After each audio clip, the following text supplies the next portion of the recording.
ঈশান শাহরিয়ারের ধমকে আমি ভয়ে কান্না করে দিব? এই কেউ আমার চোখের নিচে একটা বালতি ধর, আমি কান্না করি। ঈশার ব্যঙ্গাত্ম শান্ত মেজাজটা অশান্ত হয়ে পড়ল ঈশানের কথায়। ঈশানের চোখে মুখে রাগের আভাস ফুটে উঠতেই দেখে তাকে টেনে হিঁচড়ে নিচে নামালো রাসেল। একটা সময় বড্ড দুরন্ত স্বভাবের ছিল রাসেল। জীবনে বন্ধু বলতে শুধুমাত্র ঈশান নামক মানুষটাই তার জীবনে ছিল। ঈশান ছোট্ট থেকে বড্ড জেদি, আপোষহীন ছিল। তার জেদ, প্রখর রাগের সাথে সখ্যতা কেউ করতে চাইতো না। তাই তো ঈশানের বন্ধু সংখ্যা শূন্যতার কোটায়। অপরদিকে রাসেল ঈশানের সাথে মানিয়ে যেত। রাসেলের সিক্রেট বাক্স ছিল ঈশান, অপরদিকে ঈশানের ছিল রাসেল। কেউ যদি রাসেলের সাথে বন্ধুত্ব করতে চাইতো, কিংবা রাসেল অন্যদের সাথে একটু বেশি সময় কাটাতো, বিষয়টা মোটেও হজম করতো না ঈশান। না, তার জেদ এতটাই বাড়তো, অন্যদের আঘাত করতেও দ্বিধাবোধ করতো না। ঈশানের এমন দুঃসাহসের জন্য অনেকবার প্রধান শিক্ষক তার অভিভাবক ডেকে পাঠায়। সময়টা তাদের এভাবেই কেটে গেল 5 বছর। স্কুল জীবনের শেষ সময় আকস্মিক অসুস্থতায় রাসেলের মা মারা যান। অপরদিকে মায়ের মৃত্যুর 1 মাসের মাথায় তার বাবা দ্বিতীয় বিয়ে করেন। সৎ মায়ের সংসারে ঠাঁই হলো না তার। রাসেলকে রেখে আসা হলো তার নানা বাড়ি। প্রথম কয়েকদিন ভালো চললেও মামিদের অবহেলায় জীবনটা বিষিয়ে উঠল তার। একটা সময় তার জীবন ছিল রাজপুত্রের ন্যায়, অথচ মায়ের মৃত্যুর পর হয়ে গেল চাকরের মতো। মায়ের অবর্তমানে জীবনটা যে এতটা কষ্টের, যন্ত্রণার, অবহেলার, ছোট্ট রাসেল তখন একটু একটু করে বুঝতে শিখেছে। তার কাছে মনে হয় এই পৃথিবীর আলো বাতাসে বিষাক্ততা ছড়িয়ে আছে, যা তাকে ক্রমশ গ্রাস করছে।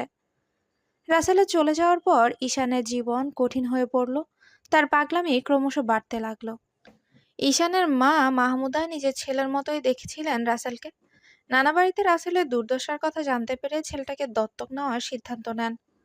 ভবিষ্যৎ চিন্তা করে রাসেলের পরিবারকে জানিয়ে দেওয়া হয় রাসেলের উপর কোনো অধিকার তাদের থাকবে না ভবিষ্যতে।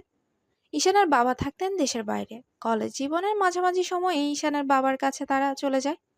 এরপর জীবনটা অন্যরকমই ছিল রাসেল কিংবা ঈশানের কাছে। ঈশানের বাবা মা কখনোই পরচোখে দেখেননি রাসেলকে, তারা সর্বদাই নিজের ছেলের মতো আদর করেছেন। তাই তো রাসেলের জীবনে সিদ্ধান্ত নেওয়ার অধিকার তাদের ছিল এবং আছে। রাতটা তখন গভীর। রাসেল এবং ঈশান দুজন মুভি দেখার সিদ্ধান্ত নেয়। বেশ মনোযোগ সহকারে দুজন মুভি দেখছিল। এমন সময় ভিডিও কল করলেন মাহমুদা। রাসেলের ফোনে কল করায় ফোনটা রাসেলই ধরে। দুজনের মাঝে বেশ কিছুক্ষণ কথা চলে। ঈশান পাশেই বসেছিল, টুকটাক কথায় সায় জানিয়ে মুভির দিকে মন দেয়। মাহমুদা যে বিশেষ উদ্দেশ্যে ফোন করেন, সেই উদ্দেশ্য পূরণের লক্ষ্যে রাসেলকে বলল, রাসেল, আন্টি তোমার জীবনের একটা সিদ্ধান্ত নিয়েছে। আমার সিদ্ধান্তের আশা করি তোমার মত থাকবে। কেন নয় আন্টি, আপনি আমার জীবনের সব সিদ্ধান্ত নিতে পারেন। আমার একটা মেয়েকে ভীষণ পছন্দ হয়েছে। ঈশান তো বিয়ে শাদী করবে না মনে হয়। সে বিয়ে করুক আর না করুক তাতে আমার কি। তাকে নিয়ে আমি ভাবতে চাই না। তোমার জন্য আমি একটা মেয়ে দেখে রেখেছি। সত্যি? কিন্তু আমি বিয়ে করে নিলে ঈশান একা হয়ে যাবে আন্টি। ঈশানের দিকে তাকিয়ে আফসোস সুরে বলল রাসেল। রাসেলের কথা না শোনার ভান করে মুভিতে মন দিল ঈশান। হোক একা, তাতে তোমার কি। তুমি তোমার জীবন নিয়ে ভাববে। মেয়েটাকে আমার ভীষণ পছন্দ হয়েছে। আমি তোমাকে ছবি পাঠাচ্ছি, চেক করো। দ্রুত হাতে ল্যাপটপ অন করলো রাসেল। মাহমুদের পাঠানো ছবিটা চেক করতেই হঠাৎ যেন আকাশ থেকে পড়ল। আন্টি, তুমি এই মেয়েটাকে পছন্দ করেছো? হ্যাঁ, সুন্দর না? মেয়েটার নাম ঈশা। চৌকিতে কেঁপে উঠল ঈশান। সন্ধিহান চোখে ল্যাপটপে নজর রাখতেই অবিশ্বাস্য চোখে চেয়ে রইল ঈশার ছবির দিকে। এক হাতে দ্রুত ল্যাপটপ নিয়ে অন্য হাতে মোবাইল ছিনিয়ে নিল সে। তোমার রুচির এত অধপতন! তুমি এই মেয়েটাকে রাসেলের জন্য পছন্দ করেছো? এটা আমি কিছুতেই মানবো না, মা। রেগে গেলেন মাহমুদা ছেলের প্রতি জমানো রাগের রেশ নিয়ে বলেন, তোর কাছে জানতে চাইনি মেয়েটা কেমন, আর জানতেও চাইও না। আমি আমার সিদ্ধান্ত নিয়েছি। রাসেলে তোর পছন্দ হয়েছে মেয়েটাকে? রাসেল ঘাবড়ে গেল। ঈশান তার দিকে তীক্ষ্ণ চোখে তাকিয়ে আছে। বেচারা যেন গ্যাড়াকলে ফেসে গেছে। একদিকে মাহমুদের সিদ্ধান্ত, অপরদিকে ঈশানের চাহনি, সব মিলিয়ে যাচ্ছে তাই অবস্থা তার। বেচারা। কি রে, কথা বলছিস না কেন রাসেল? তুই ঈশানের দিকে তাকাচ্ছিস কেন? বল, মেয়েটাকে পছন্দ হয়নি? হ্যাঁ কি না। ব্যাস, এটাই শুনতে চেয়েছিলাম। তুইও রাজি? উফ, আমি আজ ভীষণ খুশি রে। আমি দেশে এসে বাকি সিদ্ধান্ত নিব। মাহমুদা ফোনটা কেটে দিল। ঈশান রাসেলের ফোনটা তার কোলে ছুঁড়ে মারলো। তুই ঈশাকে বিয়ে করবি? ওই উটকো ঝামেলাকে ঘরে তুলবি? আর মেয়ে পেলি না, আমার শত্রুকে বিয়ে করতে হবে? এত সাহস তোর? তুই বিয়ে করিস কিভাবে আমিও দেখব। ক- কবুল বলে বিয়ে করবো দোস্ত? ফাইজলামি করছিস আমার সাথে? ঈশান রেগে যাস না প্লিজ। আন্টি শুধু আমাকে জানালো এখন কোথায় কি। ঈশান বড্ড রেগে গেল। টিভিটা অফ করে রিমোট ছুঁড়ে দেয়ালে মারলো। আলমারিতে কিছু খুঁজতে খুঁজতে বলে, তুই দেখিস মেয়েটাকে শহর ছাড়া করে ছাড়বো, যে করেই হোক। রাসেলের আরামের ঘুম হারাম করার জন্য ঈশানের জেদটাই যথেষ্ট। বালিশের পাশে থাকা ফোনটা দাঁড়াচ্ছে বেজে চলেছে। ঘুমের ঘোরে বিরক্ত হয়ে বেশ কয়েকবার কেটে দিয়েছিল রাসেল, কিন্তু এতবার ফোন আসায় ঘুমটা ছাড়তেই হলো তাকে। স্ক্রিনে অনুর নাম্বারটা দেখে বেশ বিচলিত হয়ে পড়ল ছেলেটা। ঘড়িতে 3টার কাছাকাছি। ঈশানের সাথে মুভি দেখার কথা থাকলেও মাঝপথে সব পণ্ড হয়ে যায়। হ্যালো অনু, এত রাতে কোনো সমস্যা? সমস্যা তো তোমরা দুই বন্ধু। মানে কি হয়েছে? ঈশান একটু আগেই ঈশাকে ফোন করেছিল, মেয়েটাকে হুমকি দিয়েছে তাকে নাকি এই শহর ছাড়া করবে, তার পরিবারের ক্ষতি করবে। এসব কোন ধরনের ফাজলামি বলো তো? ঈশানের রাগ উঠেছে তাই বলেছে? বাদ দাও অনু। বাদ দেওয়ার বিষয় এটা নয় রাসেল। ঈশা কাঁদছে। তুমি কোথায়? আমি ঈশার বাসায়, দিহানের জন্মদিন, তাই দুজন মিলে টুকটাক হাতে হাতে কাজ করছিলাম। তারপরেই তো ঈশানের কল আসলো। আমি আমার ফ্রেন্ডের ক্ষতি কখনোই চাইবো না রাসেল। তুমি যদি আমাকে বন্ধু ভাবো তবে ঈশাকে এই আপদের হাত থেকে বাঁচাও। আমি আছি, তুমি একদম চিন্তা করবে না। এই ঈশা, আসলে আমি রাখছি, পরে কথা হবে। রাসেল ফোন রাখলো। ঈশান কি করছে একবার দেখা দরকার ভেবে বিছানা ছেড়ে উঠে পড়ল। উদ্দেশ্য ঈশানের খোঁজ করা। ঈশানের কক্ষের দ্বার ভেতর থেকে বন্ধ। রাসেল দরজায় কান লাগিয়ে ভেতরে কি হচ্ছে বেশ কয়েকবার শোনার চেষ্টা করে, কিন্তু ফলাফল জিরো। করাঘাতের শব্দে ঘুম ভেঙে যায় রাসেলের। গত রাতে ভালো ঘুম হয়নি, তাই তো সকালেও ঘুমটা পরিপূর্ণ হলো না। হেলে দুলে দ্বার খুলে ঈশানকে দেখে ভ্রু তুলে তাকায় সে। কি হয়েছে? ঘড়ি দেখ 10টা বাজতে চলেছে। অফিসে যাবি না? উফ, বড় দেরি করে ফেলছি। তার আগে আমার তোমার সাথে কিছু কথা আছে। কি কথা? ঈশান সন্ধিয়ান চোখে তাকালো রাসেলের দিকে। রাসেল তার হাত টেনে রুমের ভেতর নিয়ে যায়। তোর চা পাওয়ার মূল্য আমি যেমন দিই তেমনই আমার চা পাওয়ার মূল্য নিশ্চয়ই তুই দিবি ঈশান। হঠাৎ এই প্রশ্ন? আমি ঈশাকে পেতে চাই ঈশান। রাসেলের একটা বাক্যে ঈশানের মাঝে যেন বিস্ফোরণ ঘটিয়েছে। স্থির চোখে বেশ কিছুক্ষণ তাকিয়েছিল সে। রাসেল ঈশাকে বিয়ে করতে চাইবে এটা কখনো ভাবেনি ঈশান। তোর মাথা ঠিক আছে রাসেল? কি বলছিস তুই? ভেবেচিন্তে বলছিস রে? আমি ঈশাকে বিয়ে করতে চাই, তবে তার আগে ঈশাকে ভালোভাবে বুঝতে চাই। যদি এর মাঝে তোর আর ঈশার ঝামেলা লেগে থাকে তবে কোনোদিন আমার প্রতি ঈশার পজিটিভ ধারণা আসবে না। তার মানে তুই বলতে চাইছিস তোর আর ঈশার মাঝে আমি বাধা?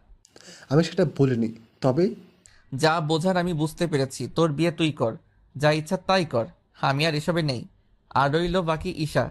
আজ থেকে আমি ভুলে গেলাম ঈশা নামের কোনো মেয়েকে আমি চিনি না বা চিনতাম। ঈশান বড় বড় পা ফেলে বেরিয়ে গেল কক্ষ থেকে।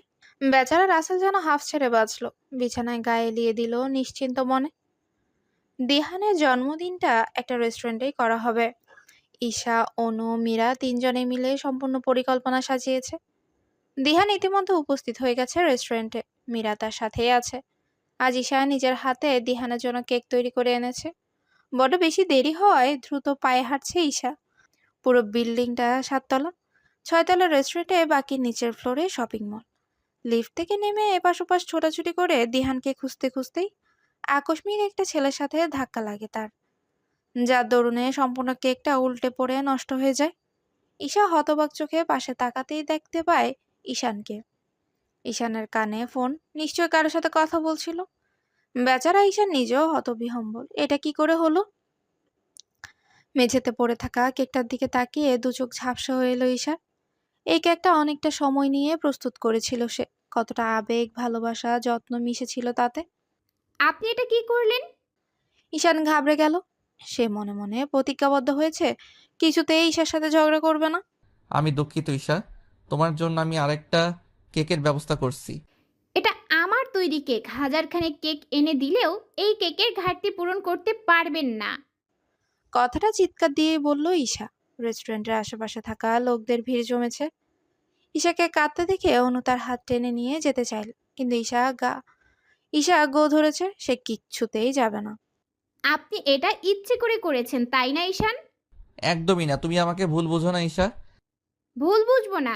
রাতেও আপনি আমার সাথে খারাপ ব্যবহার করেছেন, আর এখন আবার। ঈশা দিশাহীন হয়ে পড়ল। রাগে জেদে মাথা যেন ফেটে যাচ্ছে। মাটিতে থাকা কেকটা তুলে ছুঁড়ে দিল ঈশানের গায়ে। আশেপাশে সবাই অবাক চোখে দেখছে। কেউ কেউ ফোন ক্যামেরা অন করে দিয়েছে। আমার গায়ে কেক ছোটার সাহস কে দিল তোমায়? সাহস আমার বরাবরই বেশি। ঈশা এগিয়ে এলো, ঈশানের গায়ে থাকা কোটে মাখিয়ে দিল কেকের ক্রিম। মুখে লাগানোর আগেই তার হাতটা শক্তভাবে ধরে নেয় ঈশা। বলেছি না ইচ্ছে করে ধাক্কা লাগিনি, এমন করছো কেন? জোর গলায় কেঁদে উঠল ঈশা। ঈশানের হাত থেকে ছাড়া পেতে হাত টানতে হুঁশ ফিরল। ঈশানে আশেপাশে তাকিয়ে দেখলো মানুষের কীর্তি। এখান থেকে যাওয়া উচিত ভেবে লিফটের দিকে পা বাড়ালো সে, তবে ছাড়লো না ঈশার হাত। তদারতি লিফটে উঠে দ্রুত হাতে বাটন প্রেস করলো। তৎক্ষণাৎ বন্ধ হয়ে গেল লিফটের দরজা। অনু পড়ল বিপাকে। ঈশাকে নিয়ে ঈশান কোথায় গেল? প্রশ্নরাও উকিঝুঁকি দিচ্ছে তার মনে। উপায়ন্ত না পেয়ে রাসেলকে ফোন করলো সে।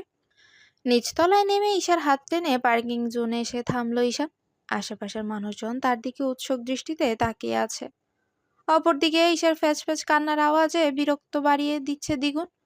পরিস্থিতি বেগতিক বুঝে ঈশান ঈশাকে বলে, গাড়িতে ওঠো। আমি কেন যাব আপনার সাথে? উঠতে বলেছি। উঠবো না। ঈশান পুনরায় ঈশার হাত ধরে নেয়। গাড়িতে উঠতে বললে ঈশা হাত ছাড়ার জন্য অস্থির হয়ে ওঠে। তাদের কাণ্ড তিনজন ছেলে পরখ করছিল। একটু সাহসিকতার পরিচয় দিতে এগিয়ে আসলো তারা।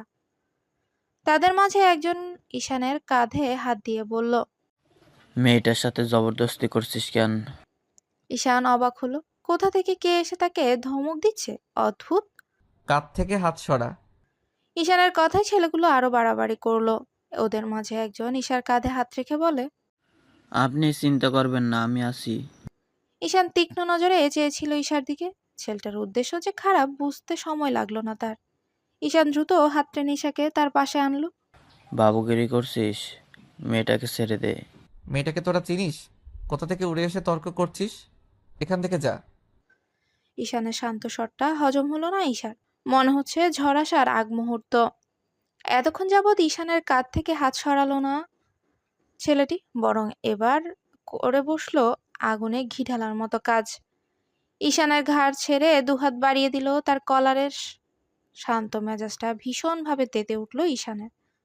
আশেপাশে সিকিউরিটির গার্ডরা ছিল না বলেই জলা এত দূর গড়ালো। ঈশার প্রতি জমানো ক্ষোভ, ছেলেগুলোর বাড়াবাড়ি সব মিলিয়ে ক্রোধ বাড়লো প্রবল।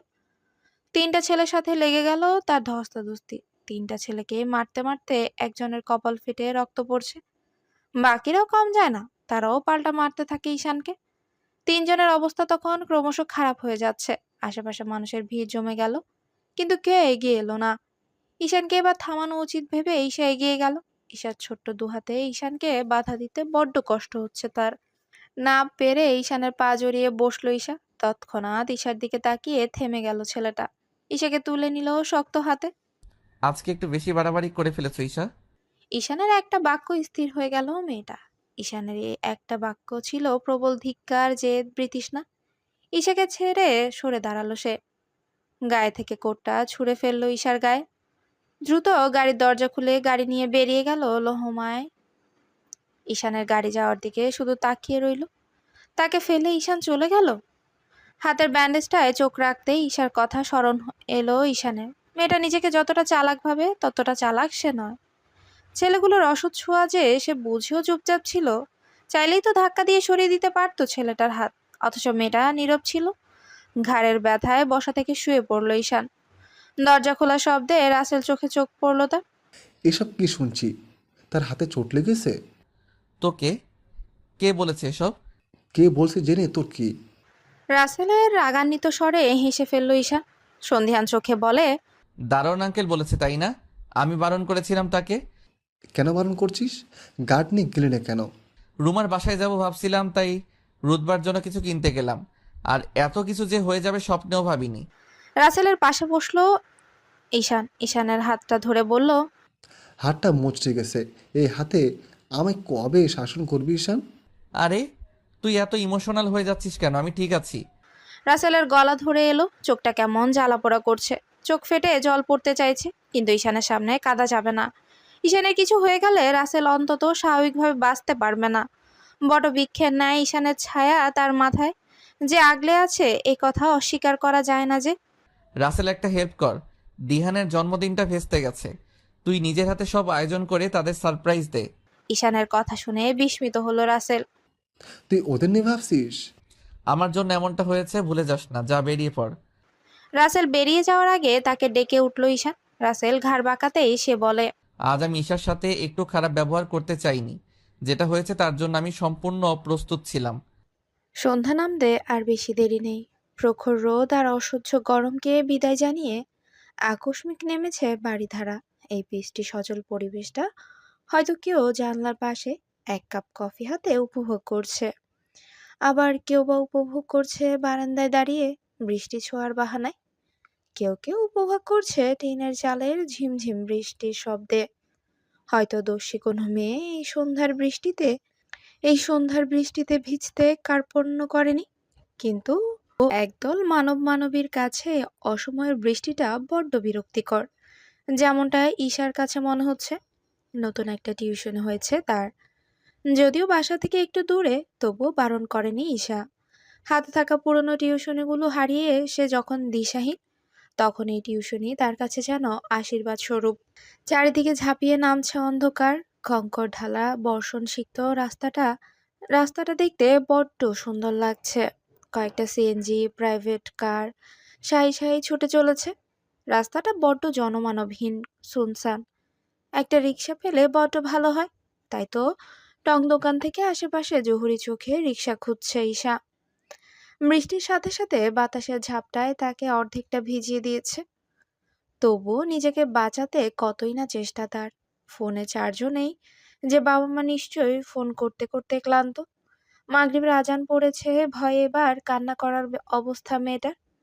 আশেপাশে অন্ধকার হয়ে এসেছে, আকাশের ডাক ক্রমশ বাড়ছে, আকাশটাও ছেয়ে গেছে কালো মেঘে। মনকে শক্ত করলো ঈশা। এই বৃষ্টি মাথায় নিয়ে সে বাড়ি ফিরবে। সারা দেহ তার ভিজে যাক, শরীর কাঁপিয়ে জ্বর আসুক, তবুও নিরাপত্তা আগে। নিজের মনকে শক্ত করে কঙ্করঢালা রাস্তায় নেমে পড়ল ঈশা। দ্রুত পায়ে ছুটল সামনের দিকে। সকাল থেকে কড়া রোদ, আর এখন দেখ ঠান্ডায় কাঁপুন এসে যাচ্ছে। দ্রুত গাড়ি চালা, বাড়ি ফিরতে হবে। এই ঈশান, তোর স্যুটটা আমায় দে না। রাসেলের স্বর মিহিয়ে এলো। ছেলেটা সিটের সাথে লেপ্টে গেছে। এত আহামরি ঠান্ডা লাগছে না যতটা রাসেল দেখাচ্ছে। ভাবতে হাসি পেল ঈশানের। রাসেলকে উদ্দেশ্য করে বলে, আমার স্যুট খুলে তোকে দিব?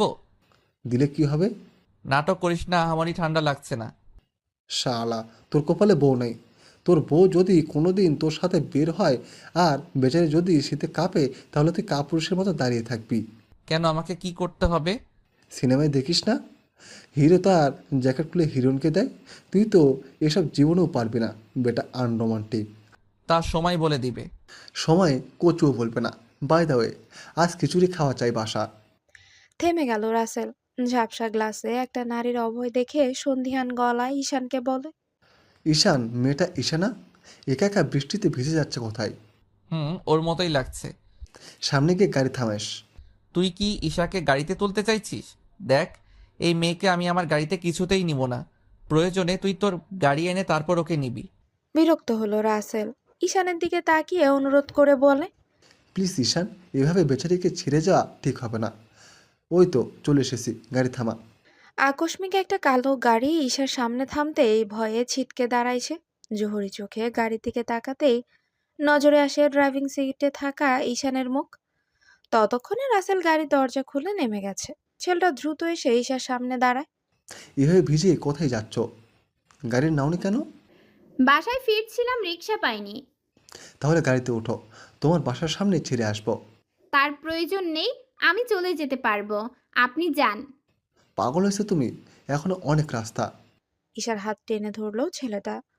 দ্রুত দরজা খুলে পেছনের সিটে ঈশাকে জোর করে বসিয়ে দিল। রাসেল গিয়ে বসলো ঈশানের পাশে। ঈশান একবারও ঘাড় ঘুরিয়ে ঈশার দিকে তাকানোর প্রয়োজন মনে করলো না, বরং সামনের মিররে চোখ রাখতে ঈশার সাথে চোখাচোখি হয়ে যায়। ফলে দ্রুত নিজের চোখ সরায় ঈশান।